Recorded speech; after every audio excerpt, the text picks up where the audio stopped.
the device which I designed while I was working at initially the Bureau of Mineral Resources, later to become the Australian Geological Survey, is illustrated here. And the center part is this canister. And the canister is about this kind of size. And inside the canister is a set of gimbals, which is a set of pivoted rings, which allow you to suspend something such it'll settle naturally in a vertical position. And attached to that gimbal system are 3 devices which measure the magnetic field along the axis of the device. They're called flux gates, and you can think of the 3 flux gates, forwards, backwards, sideways, and up and down. You can think of them as an electronic compass. And they're quite accurate, and they're suspended inside that canister.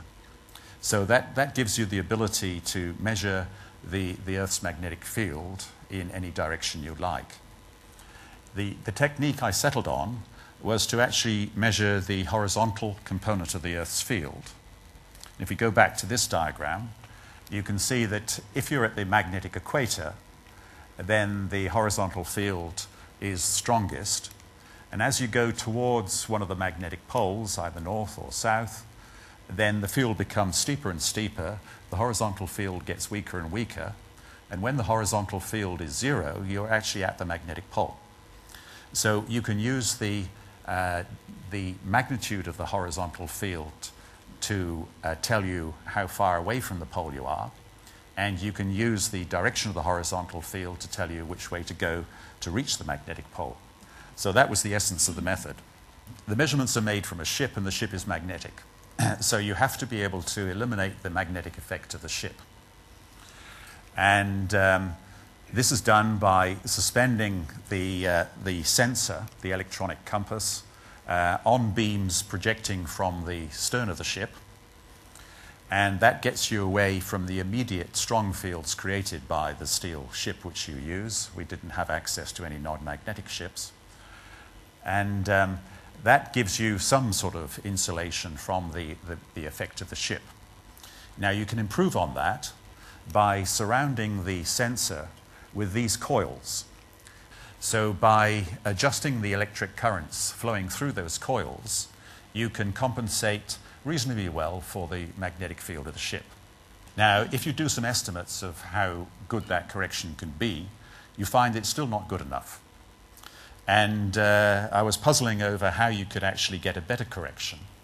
And it occurred to me that my training as a paleomagnetist gave the answer, because paleomagnetism is about measuring the magnetic field of rock samples to try and determine what the Earth's field was like in the past. It can be used for mineral exploration.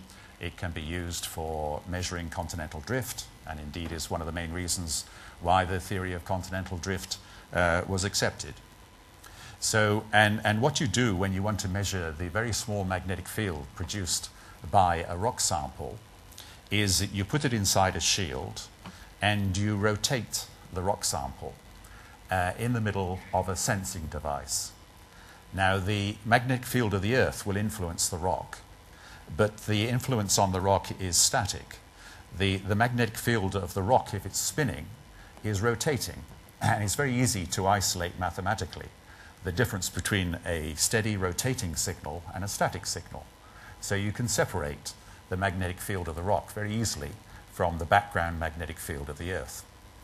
And so what we actually did for the measurements for the South Magnetic Pole is to reverse that and spin the ship. And if you think about what happens, as you spin the ship, then the magnetic field of the ship is rotating, but the magnetic field of the Earth is not.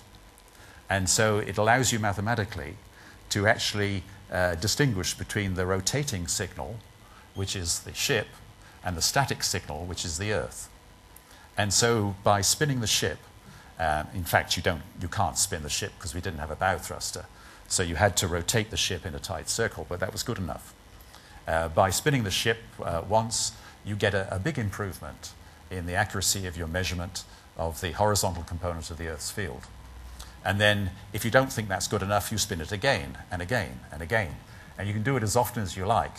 And there's a very simple relationship that the improvement in the signal you get goes as the square root of the number of spins. So when I described this to people, they said, "Oh, you're nuts, it'll never work." But nevertheless, we went through with this, and during a series of years after when I came back to Australia in 1984, we tested out this method on ships belonging to Inari or hired by Inari. It was done through government expeditions. And it turned out that the method worked extraordinarily well. And you seldom needed to spin the ship more than twice to get a sufficient signal-to-noise ratio. So we had a technique that worked very well. And in the course of those different expeditions, people did manage to get moderately close to the magnetic pole. And the best that was achieved was in 1986 at a distance of 11.3 kilometers. The best opportunity, though, came for me in the year 2000 when Don McIntyre, who's a well-known blue water sailor and adventurer, who's just completed another big epic adventure recently, got in touch and said that he was mounting an expedition to go down to Commonwealth Bay to recover the hut which he had built there with his wife. And they spent an entire winter, a year, in Antarctica in a hut they took down. And they had to remove it. So they were organizing another expedition. It was also dedicated to doing some restoration work on Mawson's hut and several other objectives. And they thought that looking for the South Magnetic Pole would be a good one. And this was a marvelous opportunity because the ship they had, the Sir Hubert Wilkins, was a tiny little bathtub of a boat. And that was exactly what I was looking for. I didn't want a big boat that produced a big magnetic signal. I wanted something which was small and mobile. And the expedition was supported primarily by Dick Smith Foods. So Dick Smith appears yet again in the story. And so off we set from Hobart in 2000.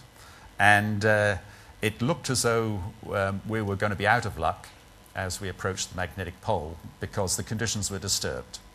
And as I mentioned before, that you really have to be lucky to get an accurate measurement. If conditions are disturbed, and they usually are in polar regions, then the pole is likely to be moving too fast for you to get an accurate, close location. And what this figure shows is the way we homed in on the pole. Several days before we actually got close to it, we started making measurements by deploying the instrument on the back of the ship and spinning the ship. And the way the diagram works is that the predicted, based on the measurements of the horizontal field, you can tell how far away the pole was from the ship and in which direction. Then these spots on the diagram, it's latitude here and longitude there, so you can think of it a bit like a map. These spots are the predicted position of the magnetic pole, and the numbers and the arrow tell you which way the ship was and how far the ship was from the magnetic pole. So we start off with the ship almost 400 kilometers away from the pole, miles away. And then half a day later you do some more measurements, and indeed we were getting closer, and it was clear that the pole was moving quite quickly. So we had to make estimates of where the pole was going to be so that we could try and cut it off and get close to it. Well, that continued, and we did indeed get closer and closer, but the pole was still moving rather fast, faster than the little ship could go. So it looks like we might be out of luck again. And then an extraordinary thing happened on the 21st, 22nd of December. The magnetic pole virtually stopped. We got a really unusual period of extremely quiet conditions. And we were able to make measurement after measurement after measurement. And that enabled us to make this very, very precise set of data here and achieve that closest approach of 1.6 kilometers. So we were very fortunate. So this diagram summarizes the path traveled by the South Magnetic Pole. The red lettering shows you the practical observations when people actually went there with instruments and made measurements. And the black dots are based on mathematical models of the magnetic field. And some of those models actually predate Ross's measurement in 1841. And you can see it's a fairly steady progression going offshore.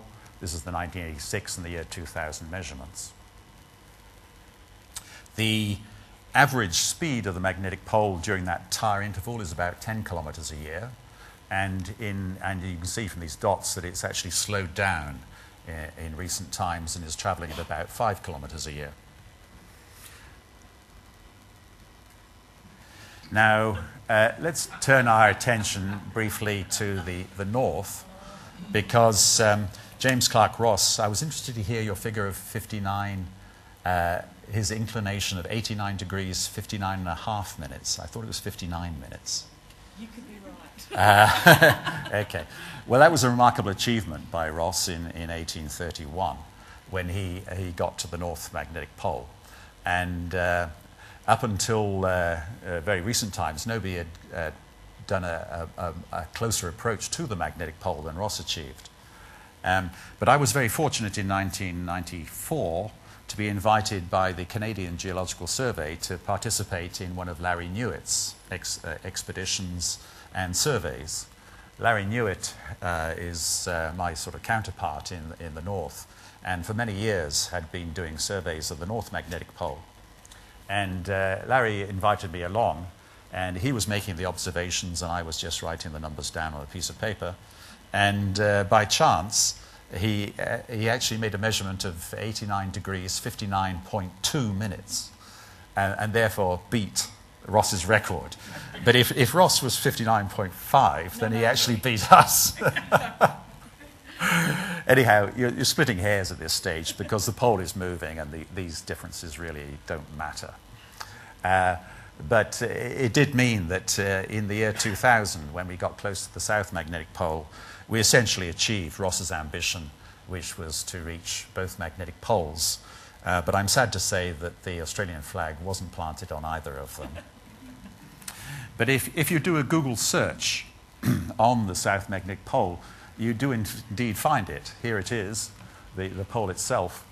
And if you take that recent motion of the South Magnetic Pole and you make the assumption that it'll keep going in exactly the same direction at exactly the same speed, and those are very strong assumptions, then it will reach Adelaide in about 300 years' time. Thank you.